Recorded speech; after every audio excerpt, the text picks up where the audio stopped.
Sistema de inteligência artificial está sendo instalado na fronteira sul para barrar imigração ilegal. Com 20% das crianças do país obesas, novas diretrizes para médicos querem combater o sobrepeso.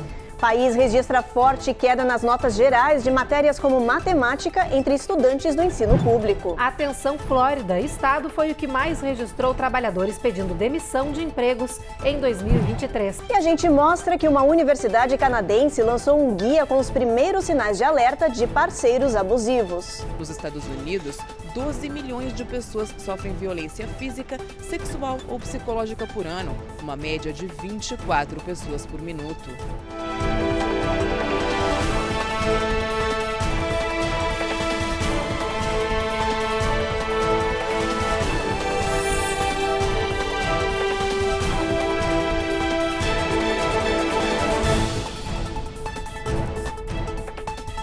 Olá, muito boa noite. Boa noite. Aperta o cerco contra os imigrantes na fronteira sul. As autoridades estão instalando ferramentas de alta tecnologia para rastrear e também para impedir a entrada de indocumentados aqui no território norte-americano. Eles estão construindo uma espécie de muro virtual. Os agentes de fronteira pretendem usar a inteligência artificial com câmeras de movimento de precisão para reduzir as invasões do México aqui para os Estados Unidos.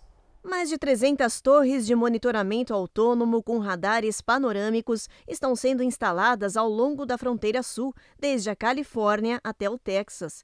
Este mapa mostra os locais onde esses equipamentos já estão funcionando. As diferentes cores indicam câmeras de vigilância e sistemas que captam movimentos ligados a um software de inteligência artificial que distingue animais de humanos. As autoridades pretendem instalar esse muro virtual ao longo de toda a fronteira que separa os dois países, México dos Estados Unidos.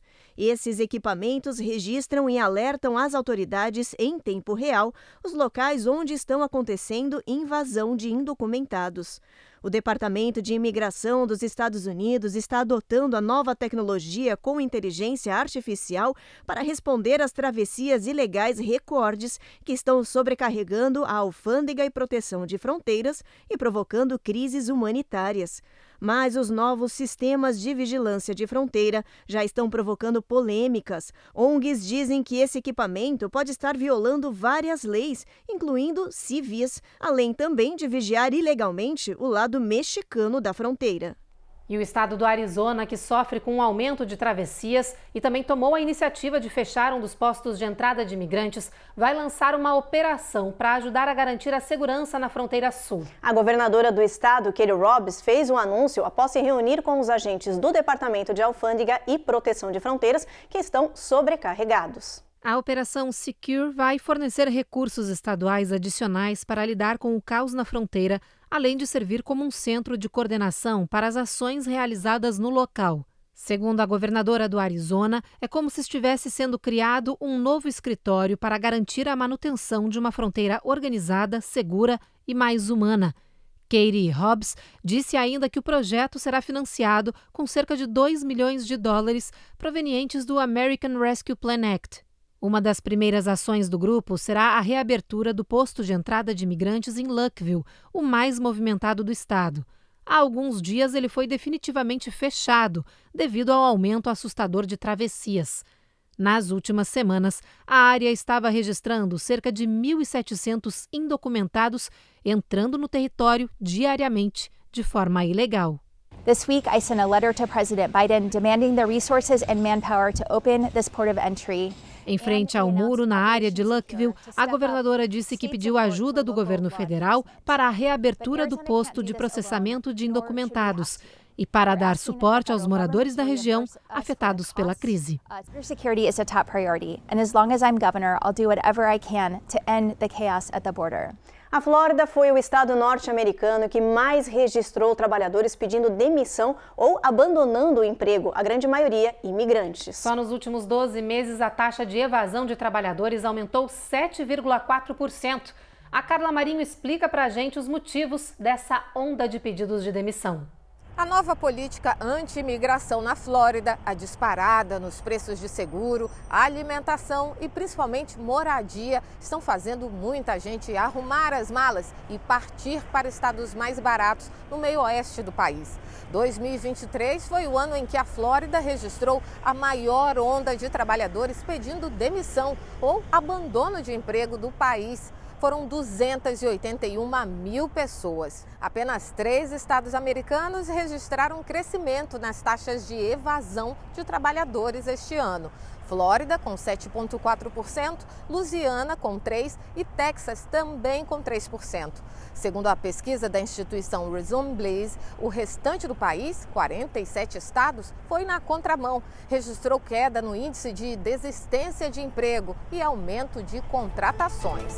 No próximo bloco, médicos divulgam novas diretrizes para combater a obesidade infantil aqui no país. E a gente fala sobre a forte queda nas notas gerais de matérias como matemática entre os estudantes do ensino público do país.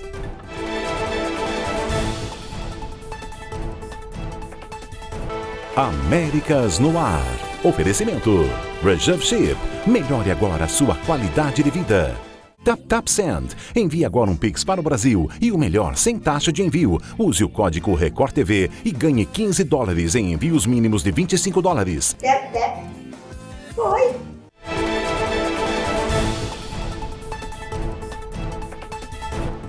Uma força-tarefa médica elaborou um novo guia na tentativa de melhorar o enfrentamento à obesidade infantil, que cresce de forma acelerada aqui nos Estados Unidos. Hoje, quase 20% de todas as crianças daqui do país têm o que é considerado índice de massa corporal alto, ou seja, são consideradas obesas.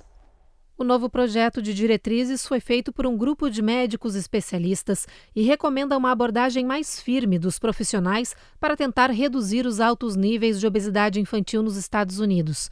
No entanto, as recomendações são para serviços preventivos e não incluem pedidos para aumento de cirurgias ou uso de medicação. A ideia é que os médicos, principalmente pediatras, tomem ações antes para evitar o sobrepeso nas crianças.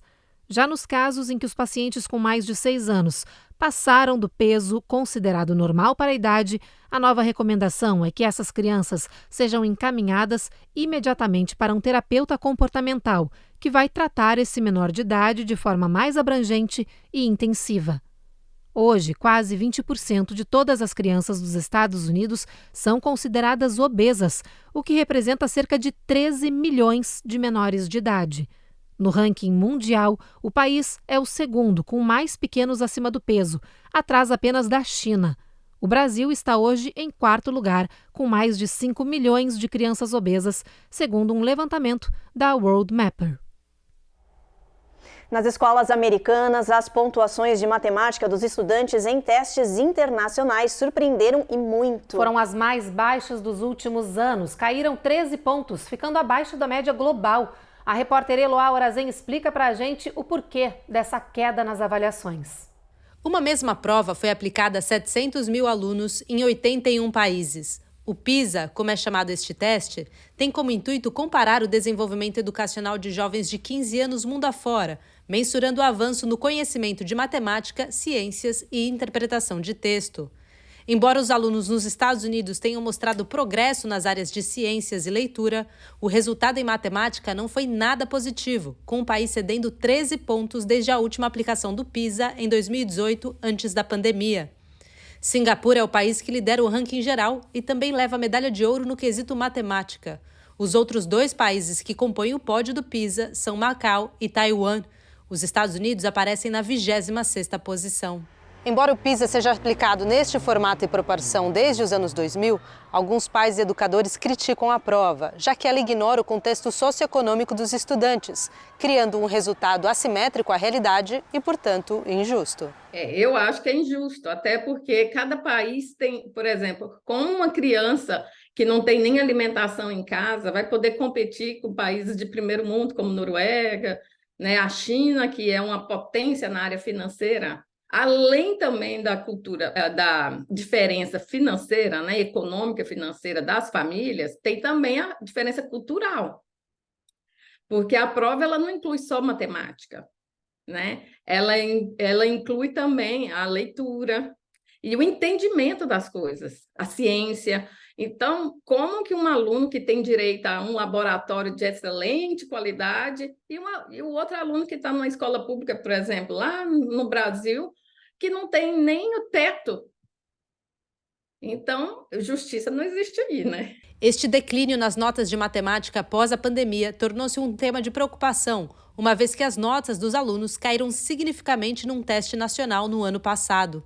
Alguns educadores dizem que isso ocorre porque as habilidades matemáticas se complementam, de modo que os alunos que perderam aulas críticas no início da pandemia podem ter dificuldade em recuperar e acompanhar o nível de escolaridade atual.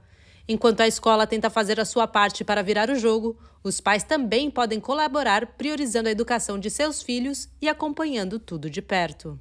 Eu sou educadora, então eu priorizo a educação e a educação é a informação que ninguém te toma, né? Então, o seu tesouro está ali, que é o seu conhecimento. As pessoas podem ter conhecimento também, mas não igual ao seu. Cada um tem um estilo diferente. Agrega de modos diferentes, né? Então, a educação aqui em casa, ela é muito respeitada e também eu dou tudo que a minha filha precisa para melhorar, para se adaptar na escola, para entregar melhor para a escola, eu ajudo. E você sabe qual foi a palavra mais procurada no dicionário online neste ano? Hallucinate, ou alucinar. Mas calma que a gente explica o porquê. É que essa palavra não significa apenas imaginar coisas. Ela também é usada, gente, para inteligência artificial. É que hallucinate significa quando os programas de inteligência artificial produzem histórias ou então fatos mentirosos que todo mundo acredita. É uma fake news profissional. Pois é, gente, essa palavra hallucinate foi colocada no dicionário online só agora. E claro, se tornou muito popular este ano, mas esse termo já é bem antigo. Já é conhecido e usado na área da ciência da computação ou pelos técnicos de informática há pelo menos uns 50 anos. Olha, o dicionário online indicou que o uso dessa palavra em publicações ou pesquisas em 2023, nesse ano aqui, foi de 85%. Os especialistas dizem que isso chama a atenção para uma nova tecnologia que chega com promessas e também armadilhas convincentes e que é preciso ter bastante cuidado. Depois do intervalo, Universidade Canadense lança guia com os primeiros sinais de alerta de parceiros abusivos. E a gente fala sobre um novo golpe envolvendo os gift cards, muito conhecidos e escolhidos como presente de festas de fim de ano.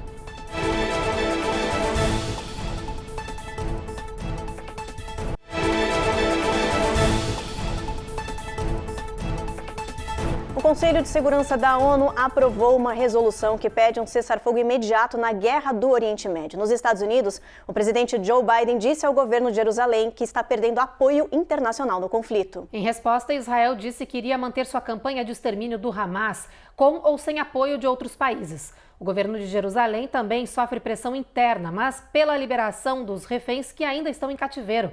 Os detalhes com a correspondente da Record em Tel Aviv, Denise Odorici. Parentes dos sequestrados formaram uma corrente humana em frente ao parlamento de Israel. Eles querem que o governo e a comunidade internacional façam mais para garantir a libertação segura de todos que ainda estão em cativeiro.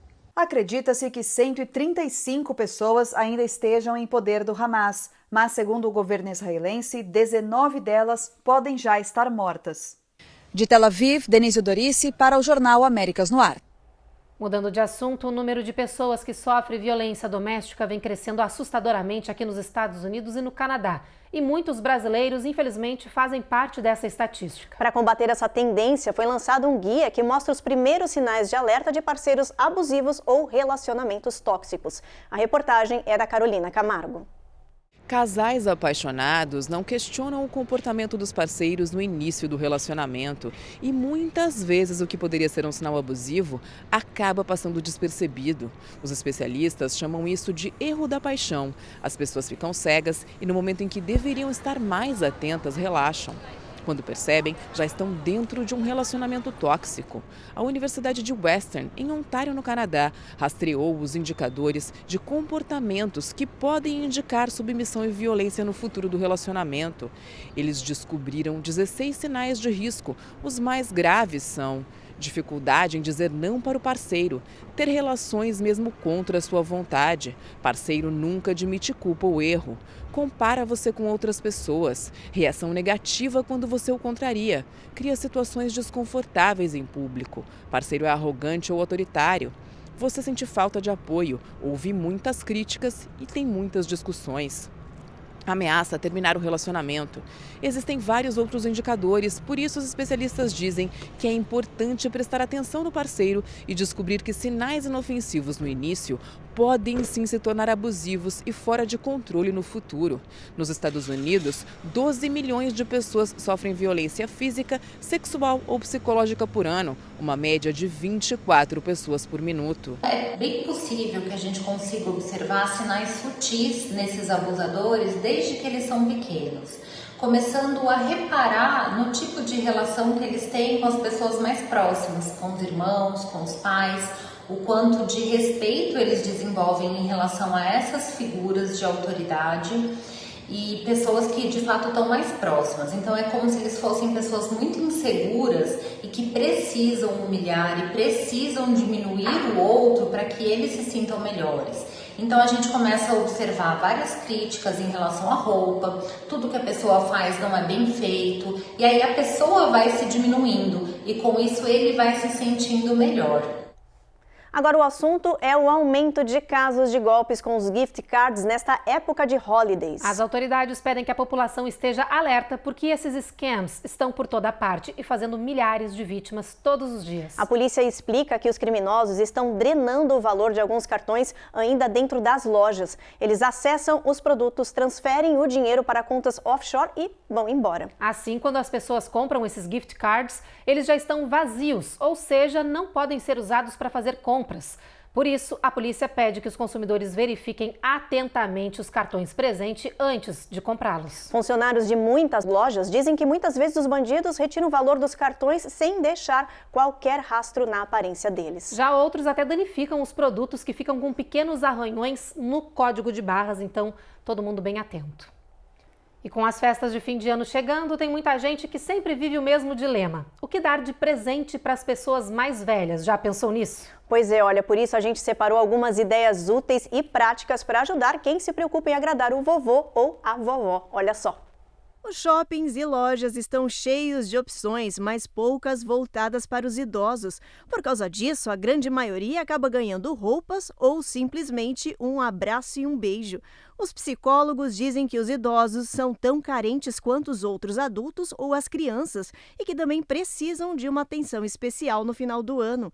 A doutora Carmen Quantman, da Universidade Estadual de Ohio, diz que o Natal é uma oportunidade boa para dar itens que possam ajudar os idosos no dia a dia e que se tornem úteis o ano todo. É ideal para ajudar as pessoas a viver em suas casas com segurança, dar uma sensação de independência. A especialista diz que para os idosos que gostam de viajar, um acessório como uma alça de segurança para ajudá-lo a entrar ou sair do veículo é ideal. Ela também cita um cinto para manter a bolsa protegida e perto do corpo, ou uma almofada especial para sentar nos carros que apoie a lombar e ajude com a rigidez e dor. Outra sugestão de presente é uma garrafa personalizada com o nome dos netos, para mantê-los hidratados e felizes. Para quem gosta de escrever, uma caneta que possa também monitorar o coração ou a respiração. Quem gosta de falar e se sente sozinho, um mini robô ou um assistente tecnológico pode fazer companhia, monitorar o idoso e ainda chamar um familiar se for preciso. O dispositivo pode ainda permitir ouvir músicas, lembrar dos remédios ou fazer ligações para quem tem artrite ou dificuldades com a tecnologia, conclui a doutora Carmen. Um gift card de transporte como o Uber também pode ser uma ótima opção, porque vai permitir que os idosos possam passear sozinhos e sem risco. Outra ideia é um curso de computação básico. A médica sugere ideias funcionais, mas diz que o mais importante é lembrar que o idoso também gosta de receber presentes e precisa se sentir parte da família. Depois do intervalo, a gente mostra uma novidade que está sendo testada na Califórnia. Um avião de passageiros sem piloto. E tem os detalhes de um movimento lindo que você pode aderir para ajudar a alimentar quem não tem dinheiro para pagar por um prato de comida.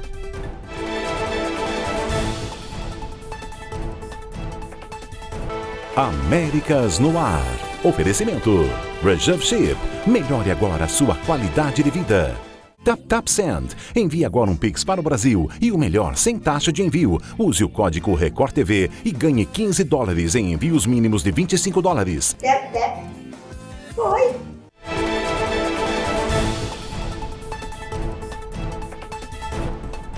Já pensou em voar em um monomotor sem piloto? Pois essa ideia foi testada com sucesso na Califórnia e agora os proprietários querem usar esse sistema para transportar pessoas em curtas distâncias. Pois é, olha, alguns acham essa iniciativa inovadora, já outras pessoas questionaram voar em uma aeronave que é pilotada por uma pessoa sentada num computador igual a um videogame. A decolagem sem piloto do Cessna 208B foi no aeroporto municipal de Hollister, na Califórnia. A piloto comandou a aeronave remotamente a 80 quilômetros de distância do avião, sentada num centro de controle através de um computador. Yeah, we're in flight now. O teste da Reliable Robotics durou cerca de 12 minutos e foi considerado um sucesso. A ideia é transformar esse Cessna num táxi aéreo de voo autônomo, que pode transportar até 12 pessoas em curta distância.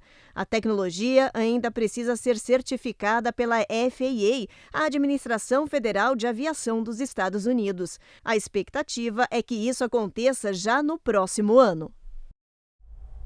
A NASA lançou um projeto estudantil de exploração espacial para crianças e adolescentes. É um desafio de redação para alunos do ensino fundamental e médio. A ideia é bem bacana. As crianças precisam escrever um texto com 250 palavras no máximo sobre exploração espacial sem energia solar. Os alunos devem literalmente viajar no texto. Eles precisam contar onde gostariam de ir na parte escura do espaço, o que poderiam explorar e como conduzir uma missão sem energia solar. A NASA dá uma dica, pede para as crianças explorarem o termo radioisótopos, que é o que a agência espacial usa para conhecer lugares de escuridão total e poeirentas do nosso sistema solar. As inscrições podem ser feitas pelo site da NASA e ficam abertas até o dia 26 de janeiro do ano que vem.